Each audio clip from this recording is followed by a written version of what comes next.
दुसऱ्या दिवशी आमचे अश्व चंपानगरीच्या सीमेत घुसले. नगराबाहेरचं ते विशाल पठार आलं.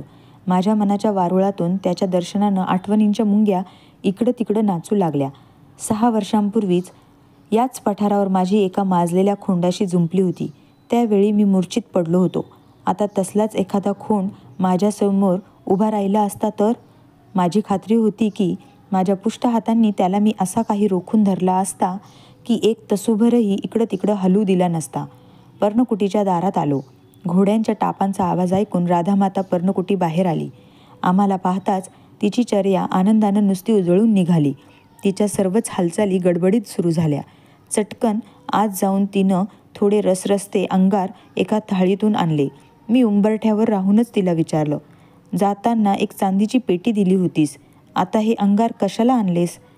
काही न बोलताच तिनं हातातील मिरच्यांची मूठ त्या अंगारावर मोकळी केली.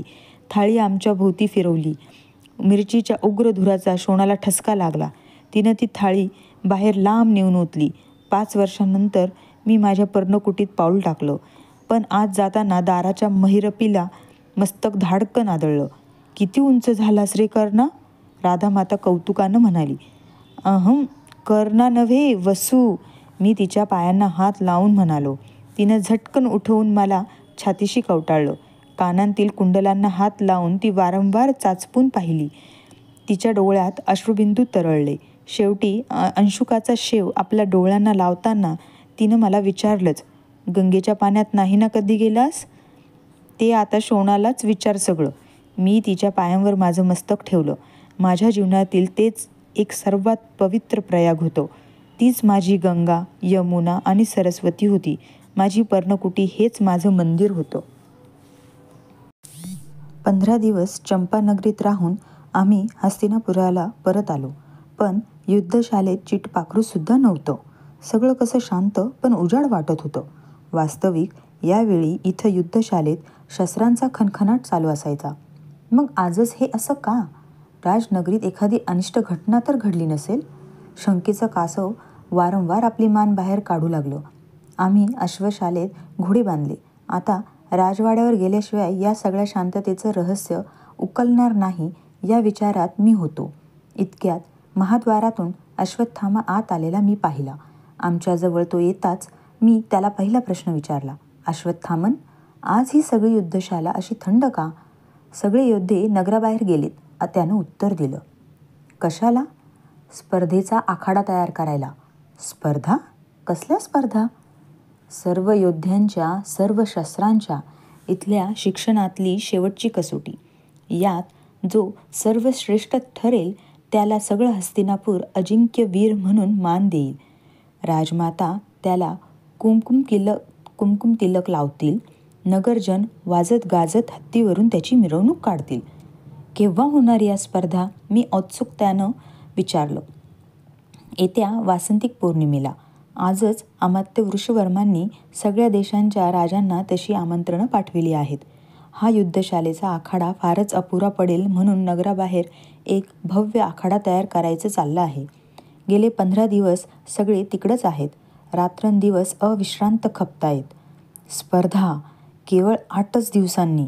आता गुणावगुणांची खरी कसोटी लागेल. स्पर्धा म्हणजे गुणावगुणांचं मूल्यमापन करणारी तुला. ठीक आहे, आता या हस्तिनापुराला कळून येईल की कोण कोण आणि कशा कशात निपुण आहेत. आत्ताच त्या गुरु द्रोणांच्या लाडक्या शिष्याचा, त्या अर्जुनाच्या खोट्या प्रतिष्ठेचा घडा त्या आखाड्यात ताडकन फुटेल. गुरु द्रोणांशिवाय या जगात दुसरं काही आहे याची त्याला जाणीव तरी आहे काय? स्पर्धेचा निपक्षपाती न्यायाधीशच त्याचं माप त्याच्या पदरात घालील. जिथं तिथं मी म्हणून पुढं मिरविणाऱ्या अर्जुना, आत्ताच तुला कळून येईल की लोकप्रियतेच्या ज्या सवंग भूमीवर तू उभा आहेस ती किती निसरडी आहे. गुरु द्रोणांच्या छायेत वाढलेल्या भूछत्रा, आत्ताच तुला कळून येईल की तुझ्या गुरुपेक्षा हजारो पटींनी माझा गुरु श्रेष्ठ आहे. माझं मन विचारांचं जाळं गुंफू लागलं. युद्धशालेत घडलेल्या आजवरच्या सर्व घटनांचा काळा धागा मनाच्या हाती होता. ही स्पर्धा झालीच पाहिजे. ते 8 दिवस मला 8 युगांसारखे वाटू लागले. कारण गेली 6 वर्ष त्या अर्जुनानं माझा मार्ग रोखून धरला होता. माझ्या एकट्याचाच नव्हे तर सर्वांचाच.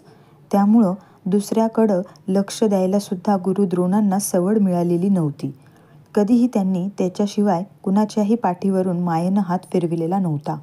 1 नाही 2 नाही, चांगली 6 वर्ष त्यांनी उपेक्षेच्या अग्नीत माझ्या कवळ्या मनाचे अंकुर अक्षरशः जाळून टाकले होते.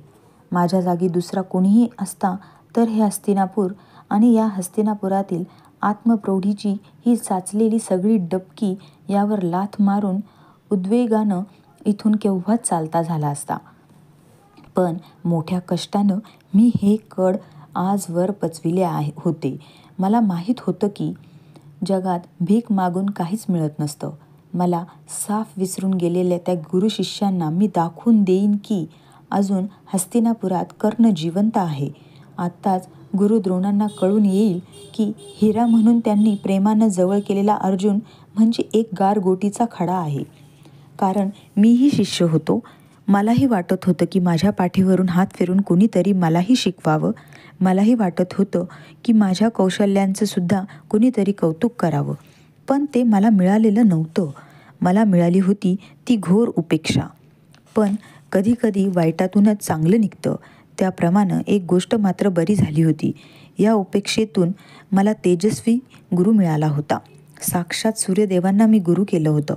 गेली 6 वर्ष सकाळच्या 4 घटका एकटक मी त्यांच्याकडं पाहिलं होतं. गेलं अर्ध तप आपली सोनेरी बोटं त्यांनी मायेनं माझ्या पाठीवरून सातत्यानं फिरविली होती. जीवनाचं तेजस्वी तत्त्वज्ञान मूकपणे शिकविलं होतं. माझ्या हृदयाचा कुंभ आपल्या दिव्य तेजानं काठोकाठ भरून दिला होता. गुरुदेव, या स्पर्धेत यशस्वी झालो तर गुरुदक्षिणा म्हणून मी तुम्हाला काय द्यायला पाहिजे? या विश्वाचा कानाकोपरा उजळणाऱ्या तुमच्यासारख्या तेजाच्या निधीला मी पृथ्वीवरचा एक यकच्छित सुतपुत्र काय देऊ शकणार? देण्यासारखं माझ्याकडं केवळ शरीरच आहे. ते तर मी तुमचा शिष्य झालो त्याच दिवशी तुमच्या स्वाधीन केलं आहे. आता तुमच्या शिष्याची गुरुदक्षिणा तुम्ही कुणाकडं मागणार? शोणाला घेऊन मी आणि अश्वत्थामा नगराबाहेरच्या त्या स्पर्धेच्या आखाड्यात आलो. सगळे शिष्य योद्धे तो आखाडा सुशोभित करण्यासाठी अविश्रांत खपत होते. आता जवळजवळ सर्व तयारी झाली होती. किती भव्य होता तो आखाडा! एक योजनाची जागा त्यानं गोलाकार व्यापलेली होती.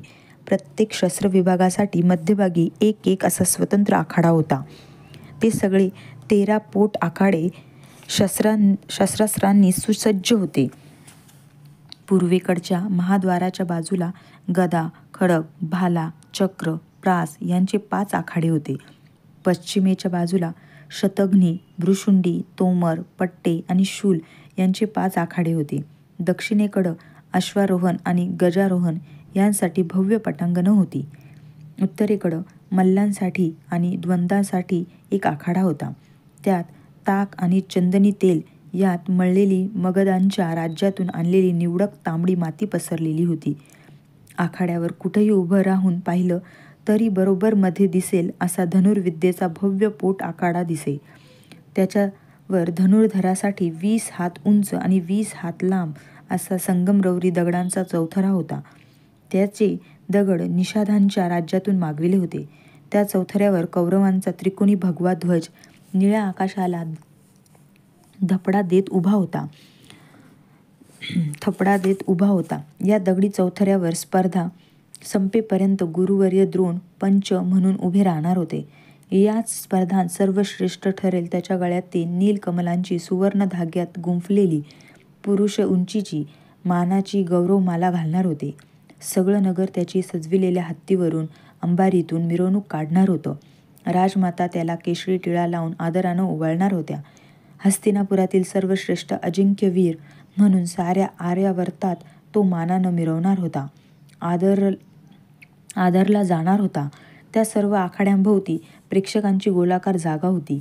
पूर्वेकडील बाजूला राजकुलांतील लोकांसाठी उंच जागेवर प्रशस्त बैठकी तयार केल्या होत्या. त्यांच्या मध्यभागी पितामह भीष्मांचं भव्य आसन उभं होतं. त्याच्या उजव्या हाताला विदुरांचं आणि डाव्या हाताला महाराज धृतराष्ट्रांचं आसन होतं. त्या सर्व आसनांच्या डाव्या बाजूला एक प्रशस्त डेरा उभा केला होता. त्याला झिरमिरीत वस्त्रांचे पडदे लावले होते. त्या डेऱ्यात सर्व राजस्त्रिया बसणार होत्या. तो आखाडा पाहण्यासाठी नगरातील लोक आपली दैनंदिन कामं टाकून येत होते. तो भव्य आखाडा पाहून चकित होत होते. ते आपापसांत कुजबुजत कुरुकुलातील एकाही राजाच्या कारकिर्दीत एवढा मोठा आखाडा एकाच वेळी भरविलेला ऐकिवात नाही. कोण पटकावणार सर्वश्रेष्ठ अजिंक्यवीर म्हणून मानाचा तुरा? भीम, अर्जुन, दुर्योधन, दुःशासन. आम्ही परतणार होतो, कारण 100 योजनांचा प्रवास करून आम्ही नुकतेच चंपानगरीहून आलो होतो. पण अश्वत्थामा म्हणाला, कर्णा, सगळ्या शिष्य योद्ध्यांनी हे पटांगण सजविण्यासाठी काही ना काही हातभार लावला आहे. तुम्ही दोघांनी काय केलं आहे? काय करायला पाहिजे सांग. आश्रमकुमार असल्यामुळं कामाची समविभागणी त्याच्या अंगवळणी पडली होती. तो मला तसा सोडणार नव्हता. तो विचारात पडला, कारण काही सांगावं असं काम आमच्यासाठी शिल्लकच नव्हतं. एक सेवक एका तलम वस्त्राची गुंडाळी काखोटीला मारून समोरून आत चालला होता.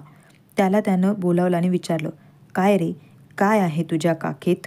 आण ते इकडं. या दोघांना काहीतरी काम लावूया. त्याच्या काखेतील गुंडाळी अश्वत्थाम्यानं ओढून घेतली.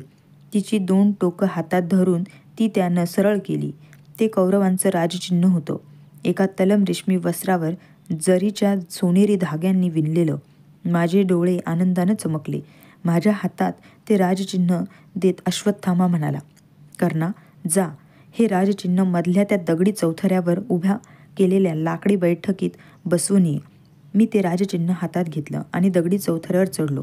लाकडी बैठकीत पूर्वेकडं तोंड करून मी ते बसविलं.